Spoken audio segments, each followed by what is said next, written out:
Nanatiling nakatayo lang si Takeshi habang nai-imagine nito na nakikipaglaban siya sa higanteng ahas pero ang totoo ay ilusyon niya lang iyon at si Channel talaga ang umaatake sa kanya.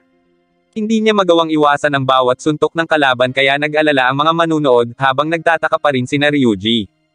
Habang nanunood sa telebisyon ay nag-iisip din si Kiko kung ano ang nangyayari hanggang sa dumating doon si Pops at sinabing wala sa huwisyo si Takeshi. Doon pa lang napagtanto ni Kiko na sa ibang direksyon nga nakatingin ang mga mata ni Takeshi. Samantala, nang maihatid ni Ishimatsu si Jail sa labas ng stadium ay pinasalamatan siya nito, ngunit para kay Ishimatsu ay wala iyon sapagkat tapos na umano ang kanilang laban kaya hindi na sila magkaaway. Naikwento rin ni Jail na simula pagkabata niya ay wala siyang naging kaibigan dahil takot ang lahat sa kanya, maging ang kanyang sariling ina. Iyon ang naging dahilan kung bakit mas pinili na lang niyang makipaglaban ng makipaglaban. Sinabi nito na kung nagkaroon lang sana siya ng kaibigan na tulad ni Ishimatsu ay marahil hindi siya naging kriminal. Dumating na ang ambulansya pero bago tuluyang umalis si Jail ay sinabi nito kay Ishimatsu na huwag maliitin ang mga iyon dahil hindi umano normal na tao ang mga iyon lalo na si Channel na isang demonyo. Ang sino mang tumingin sa masasamang mata ni Channel ay nakikita ang kapahamakan na mangyayari sa kanya kaya hindi sila dapat tumingin sa mga mata nito. Maya-maya pa ay nakaramdam muli ng sakit si Jail kaya napahiga na ito at nagpaalam na kay Ishimatsu at sinabing hindi na sila magkikita pang muli. Sambit pa nito na kung ipapanganak siyang muli ay nais niyang ipanganak na kaibigan si Ishimatsu sa Japan. Naiyak na lang si Ishimatsu sa kanyang mga narinig kaya sinabi nitong hihintayin niyang magkita sila muli at magkaharap sa isang laban. Sa muli niyang pagbalik sa loob ay nagulat siya sa kalagayan ni Takeshi. Napabagsak ito ni Channel habang wala pa rin ito sa wisyo. Lagay ang loob ni Shaft na sila na ang panalo, ngunit laking gulat nito nang muling bumangon si Takeshi. Aatakihin na sana ulit ito ni Channel nang biglang tumunog ang bell sa pagtatapos ng unang round.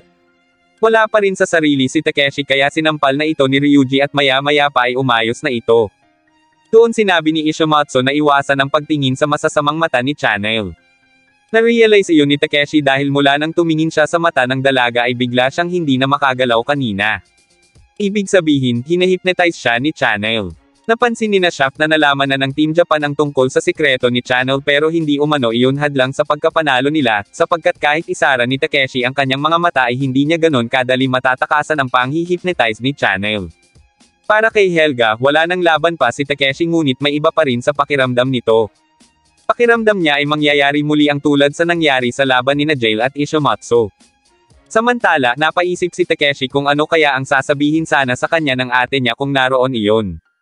Napangiti na lang ito at sinabing may isang paraan para maiwasan ang panghihypnotize ng kalaban.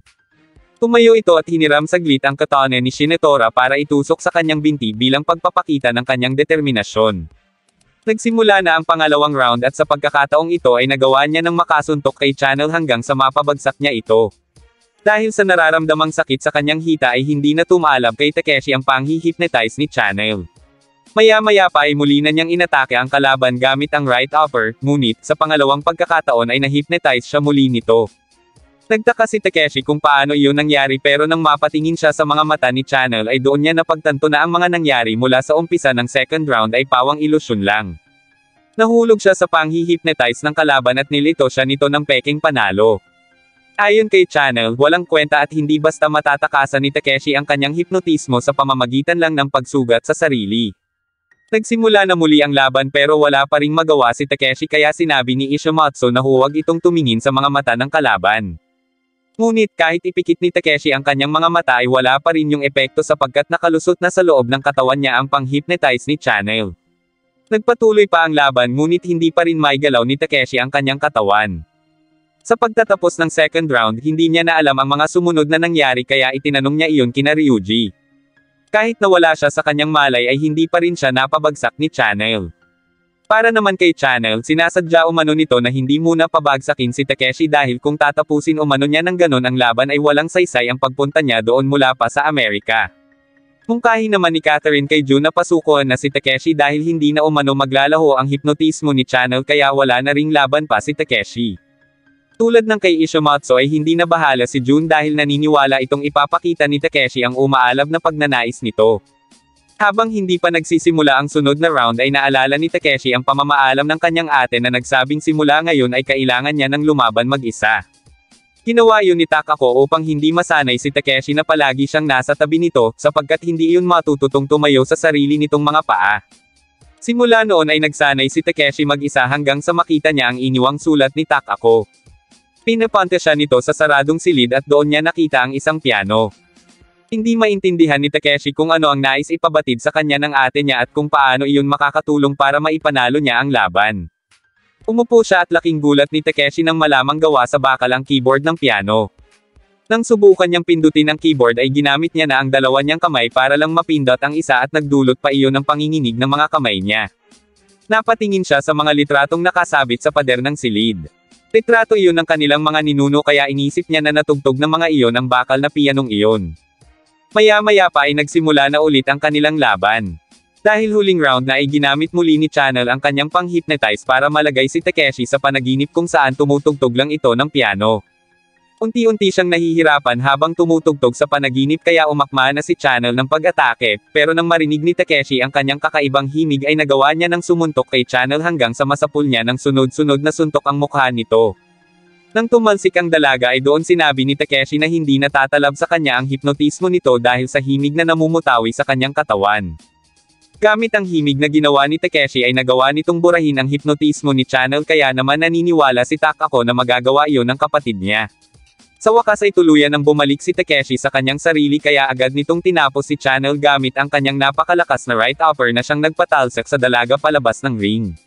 Nagsigawan ang mga tao sa pagkapanalo ni Takeshi habang naiiyak naman ang ate niya dahil nagawa niya iyon kahit hindi niya ito kasama. Samantala, sa pagtalsik ni Channel ay naalis ang wig nito kaya nalaman nila na lalaki pala iyon. Maya-maya pa ay idineklara na ang pagkapanalo ni Takeshi at marami ang humanga sa kanya. Sa kabilang banda, nagpapasalamat pa si Takeshi kay Channel sapagkat nadiskubre niya ang nakamamatay na suntok na siya lang ang may kakayahang gumawa. Pakiramdam niya ay para siyang isinilang muli dahil doon. Pinutol ni Mick ang kanilang usapan at sinabing huwag muna ang mga itong magpakasaya sa pagkatalo ni Channel. Tumayo si Shaft at sinabi ang pagkakakilanlan ni Mick bilang pinuno ng Great Angels at ang kilabot umano ng Amerika na ikinagulat ng mga tao. Maya-maya pa ay nagpatawag si Mick ng mga alipores na may pangalan ding Mick para kalabanan at maipakita na siya lang ang nag-iisang Mick. Sa takot ng mga itong labanan si Mick ay binigyan sila nito ng pagkakataong talunin siya gamit ang hawak nilang tubo, at kung sino umano ang makatalo kay Mick ay siya ng magiging bagong pinuno ng Great Angels. Dahil doon ay may naglakas loob ng sumubok pero isang suntok pa lang ni Mick ay nabaluktot na ang hawak na tubo ng lalaki.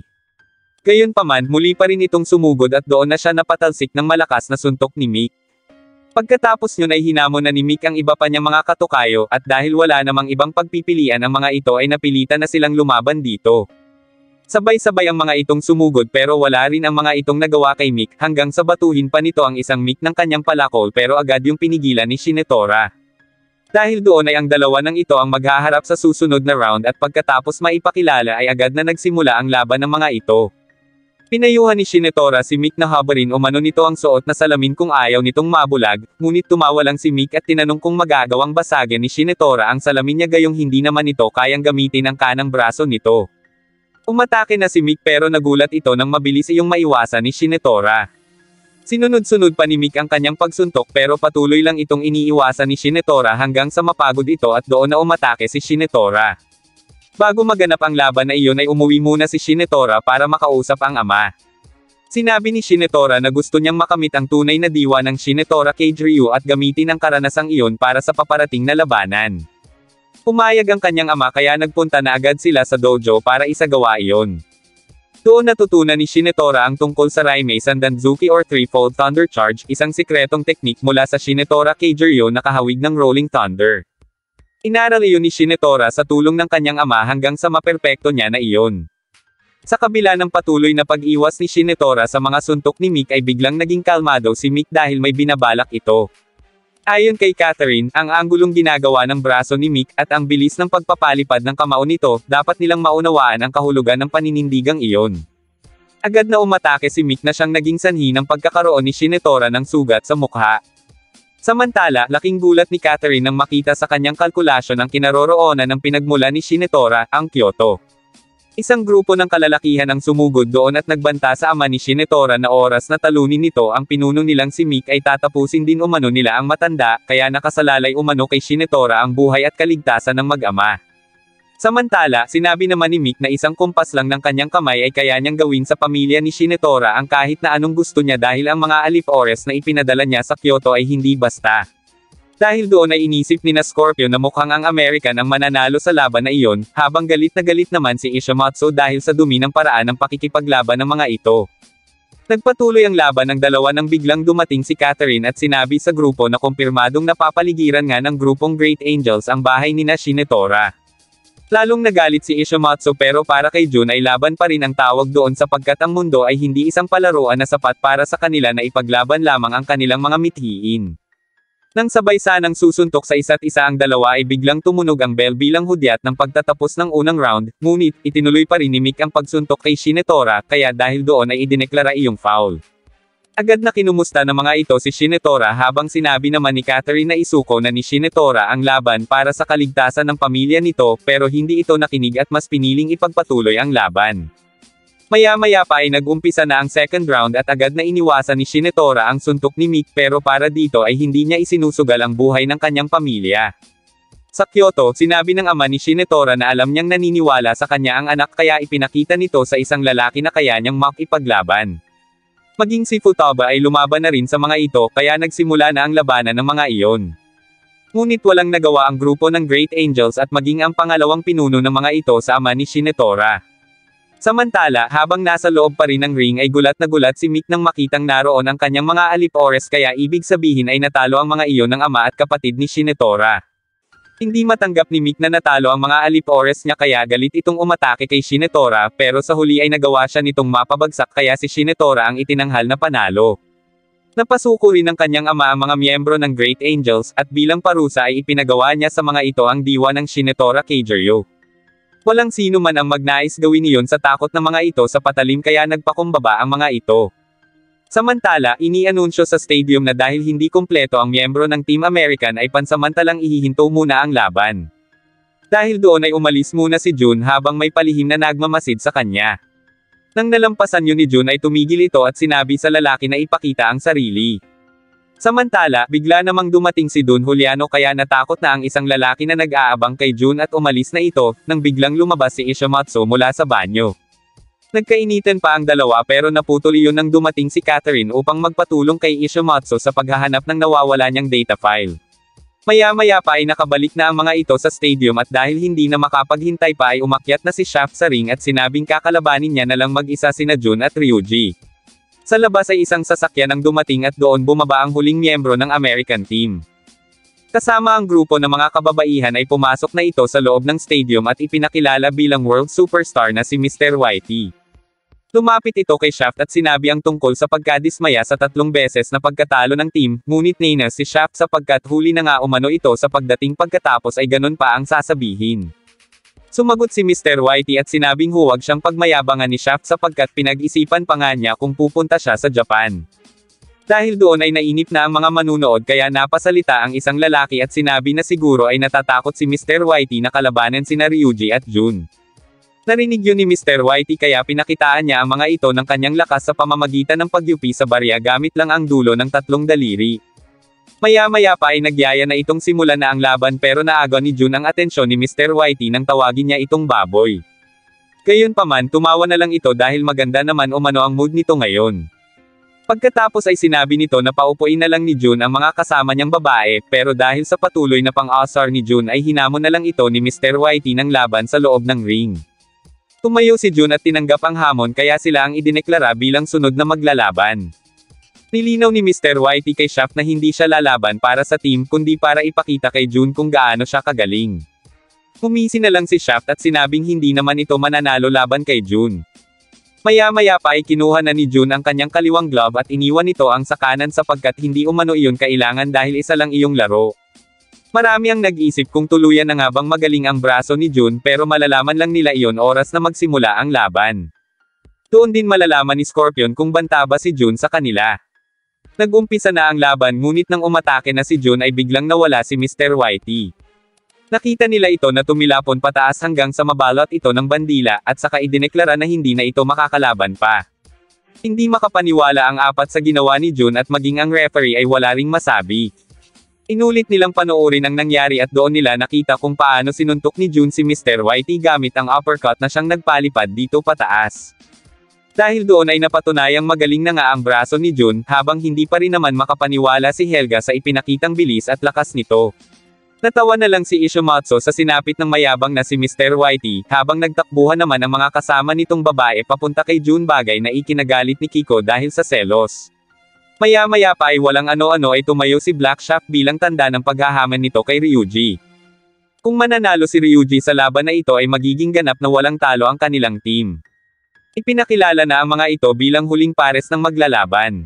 Para kay Ishimatsu ay sigurado na ang kanilang tagumpay dahil sa sunod-sunod na pagkapanalo nilang apat, pero sinabi ni Takeshi na kung matatalo si Ryuji ay talo rin ang kanilang team. Iyon ay dahil hindi naman totoong boksingero ang mga nakalaban nila, kaya hindi iyon maituturing na tagumpay para sa Japan.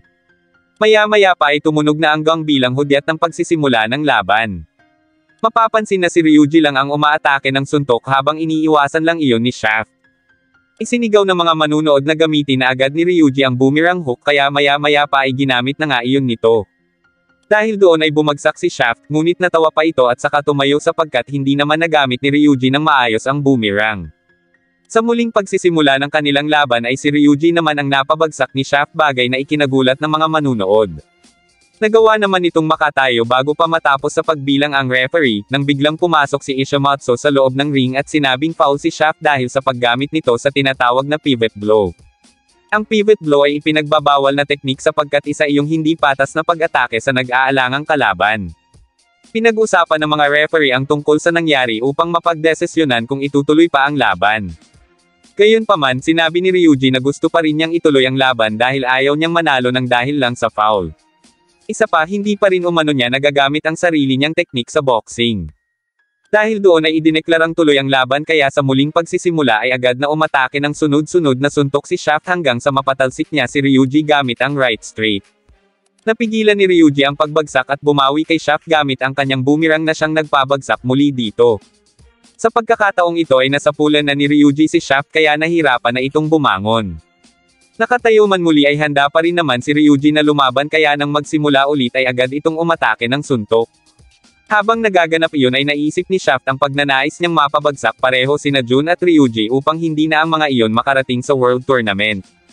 Pero dahil malabo niya nang magawa iyon ay kailangang kahit si Ryuji man lang ang mapabagsak at matalo niya ngayon. Maya-maya pa, nang gagamitin na ulit sa kanya ni Ryuji ang boomerang hook ay agad siyang bumira ng suntok na tinatawag niyang black screw, bagay na ikinagulat ng lahat.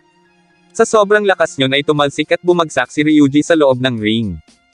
Marami ang hindi makapaniwala sa nangyari habang nakangisi namang sinabi ni Shaft sa sarili na nagkamali si Ryuji kung inakala nito na siya lang ang may kakayahan sa corkscrew punch na orihinal na nagmula at naimbento ng Amerikano.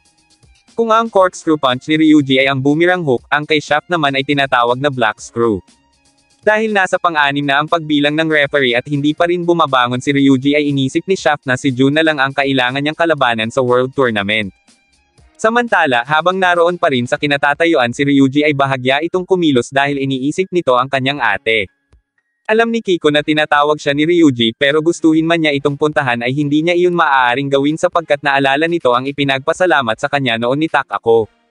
Bago umuwi pabalik sa Nagaoka ay dumaan sa kanya si Takako upang magpaalam. Nagulat siya nang malaman na hindi ito aattend sa gaganaping kompetisyon ng Amerika at Japan.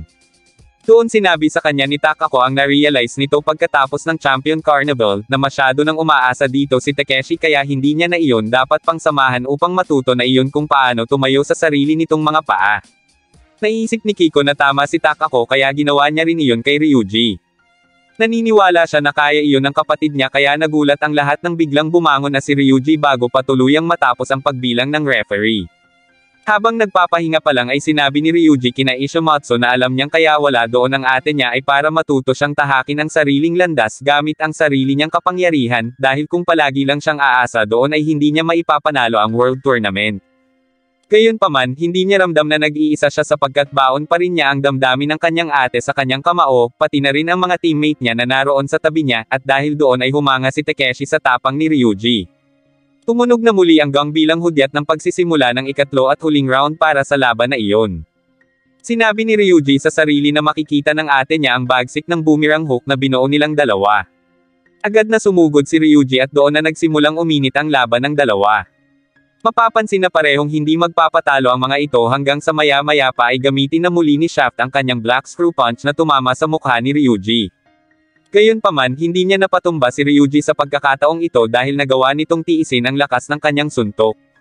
Mas tumindi pa ang laban at muling ginamit ng dalawa ang kanilang pangmalakasang suntok ng magkasabay. Bumagsak si Ryuji pero muli itong nakabangon habang si Shaft naman ang bumagsak at samuka pa ng dugo. Dahil doon ay si Ryuji ang itinanghal na panalo, bagay na ikinatuwa ng lahat habang naiyak naman si Kiko sa tuwa dahil naipanalo ng kapatid niya ang laban. Samantala, nang makatayo si Shaft ay lumapit pa ito kay Ryuji para batiin iyon sa pagkapanalo sa kanilang laban at sinabing magkita na lang sila sa World Tournament. Ngayon ay masasabi ni Helga na talagang hindi dapat maliitin ang kakayahan ng Japan Junior Team. Sa isang silid, dumating ang dalawang espiya upang ibalita sa commander nila ang tungkol sa naganap na laban sa pagitan ng Amerika at Japan. Dahil team ng Japan ang nanalo, ibig sabihin ay makakalaban nila iyon para sa darating na World Tournament. Para sa lima ay marami silang natutunan sa naganap na labanang iyon pero kailangan pa nilang mas galingan para maipanalo naman nila ang World Tournament. Nagkaisa ang lima para sa iisa nilang hangarin na may bandera ang kanilang watawat sa darating na laban.